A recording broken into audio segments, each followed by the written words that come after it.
My name is Laura Maran from the College of Business and Law, RMIT University.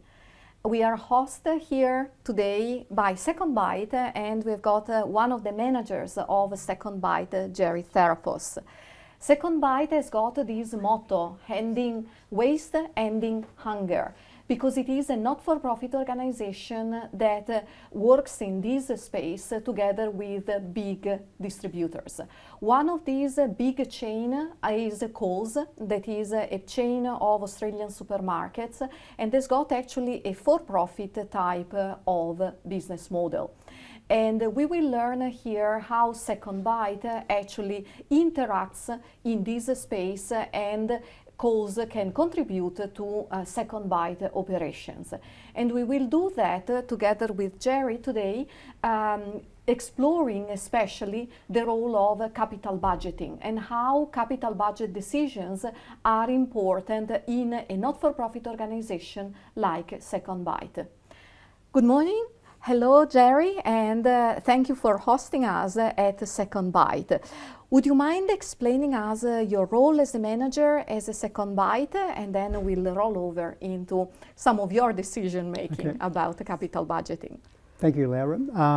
So I'm Jerry Therapos, and I'm Operations Transformation Manager here at SecondBite, and SecondBite's been around for about 17 years, and we're a food rescue charity, not for profit, as you said, and we provide rescued food to charities for free. Have been around for 17 years. Our major donor of food is Coles. Over the past 10 years, we've collected more than 100,000 kilos. 100 million kilos from Coles, which is 200 million meals. So on an annual basis, we would collect around 25 million kilos of food, which translates to about 50 million meals, and about 60% of that is from Coles. Wow, that's really amazing, especially in terms of what you're doing and the complexity of your business.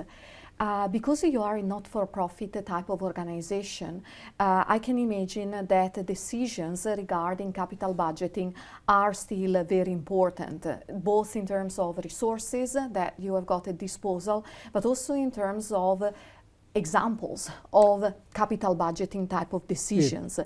Can you give us some examples of capital budgeting decisions that you have taken recently? Sure.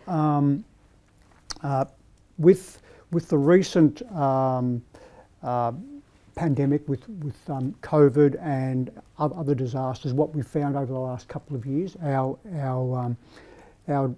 demand for rescue food has doubled, and so that's put a lot of stress on our infrastructure, and so therefore we've had to make some major changes in some of our states. So we fund our capital with donations, whether they come from corporates, trusts and foundations. We get a lot of money coming from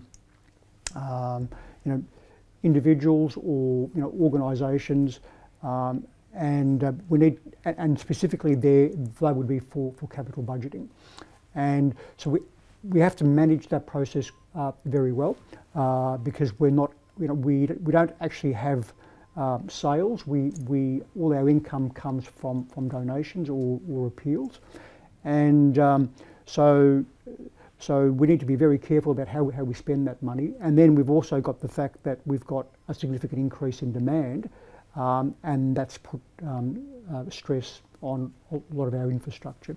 So one of the first things that we did was we looked at our capacities within each one of our warehouses and identified whether or not they were fit for use or fit for purpose for the current time, but also what we projected would happen in the next say 4 or 5 years. If I give you an example, in Western Australia,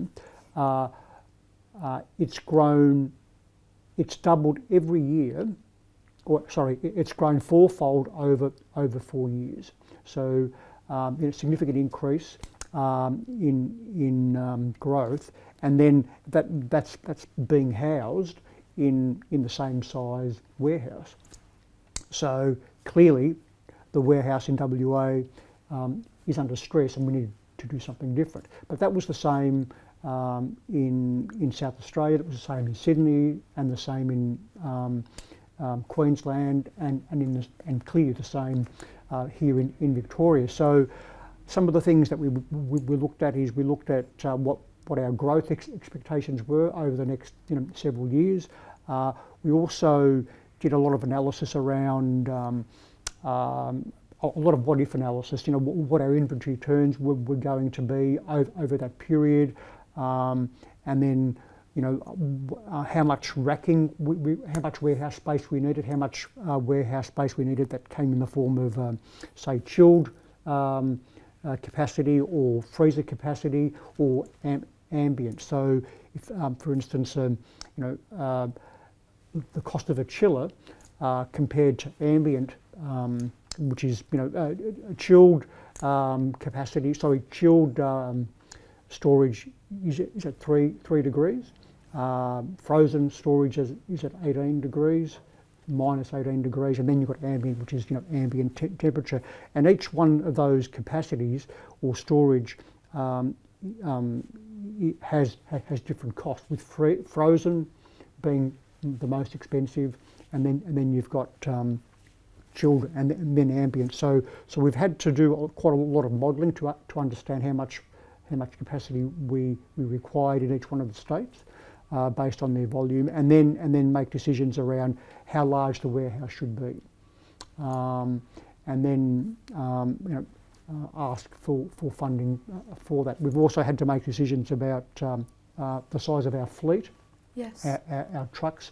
We had quite a lot of trucks that needed to be changed over because of their age, and we had to make decisions about the size of vehicles that we should be investing in. So we decided that initially what we would do is increase, whilst we're keeping the same footprint in terms of vehicle size, we would increase the size of the box, if you like, that carried the food, and more or less doubled that because of the vehicle that we chose. Footprint was the same, but the capacity more than doubled, and then we started making decisions around larger trucks. So we've got a number of 14 pallet trucks, and we made a priority to do Victoria first, and then we've got a priority to do Queensland second, and then WA, and then Sydney, and then South Australia. So the Victorian truck is here. We had money available from a grant that we got from the government in Queensland, and now we do have that on order, and then the next is to go state by state. So you've touched upon actually capital budget decisions that regards different states of Australia. Correct. I was wondering if part of these capital budget decisions might have also required investment in new systems or more digital system or training programs. Can you give us some highlights on those? Sure. Well, for instance, some of our new trucks, we've had to put new trackers in them. Because of chain of responsibility requirements. So what we found was that some of the tracking that we had in the older vehicles was obsolete, and so now we're transitioning to a new tracking system and a new provider, and that was in conjunction with our new fleet. So basically, a more advanced fleet required more advanced technology. In the same way with our warehouses, because in the past, whilst we had chilled and frozen capacity, they weren't actually monitored electronically. So we've had to put sensors in, and now they're monitored remotely. So we know at any point in time, because they're smart sensors, what's going on. In the same way, we've had to, as we've invested in new warehouses, we've had to invest in new material handling equipment like forklifts and other types of vehicles. Thank you. And you have discussed a lot about the process and the modeling that is behind taking these type of decisions. Can you also talk to us a little bit more about how do you decide the priority about possibly competing decisions in about capital budgeting? Sure. So what we do, because the funding comes from donors, we have our funding and communications department, so we work together with them. So on a monthly basis, we have a list of priorities of what we need. So, for instance, we had top 10, then medium and low priorities. So then we work together to identify which charities or which donors we're going to target for particular capital, Yes. and then we prioritise this year, next year and the year after. So and then because we're working together with both departments, then we know what's been funded, what needs to be funded, and so the priorities are worked out as in collaboration based on clearly what we need, but also the funding that's available. For instance, we've got a vehicle that we need to fund in WA. It's $330,000. We've said that we've got 200,000 of that we can fund ourselves, but we've targeted a particular trust that can supply or give us $100,000. So once that comes in, we know that we can secure that truck, and then we'll move forward with that truck. And from your organizational side, the decision about those priorities come mainly from a collegial moment among the managers, or they are decided on a sort of daily basis? Capital investment's a strategic decision. So we do that. It's not an ad hoc decision. Sometimes for smaller things or breakdowns, you would need to do that. But for instance, we have a growth plan for the next 5 years. So I can tell you that we're looking to go from 25 to 50 million kilos in the next say four years, and I can do that by state, and I know that by chilled, frozen, and ambient, and then from there you say, well, okay, do I have the capacity in every state in terms of warehouse, vehicles, staff.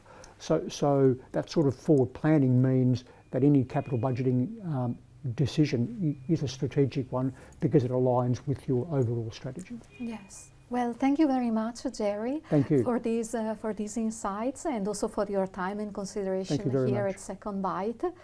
And have a good day, everyone. Thank you.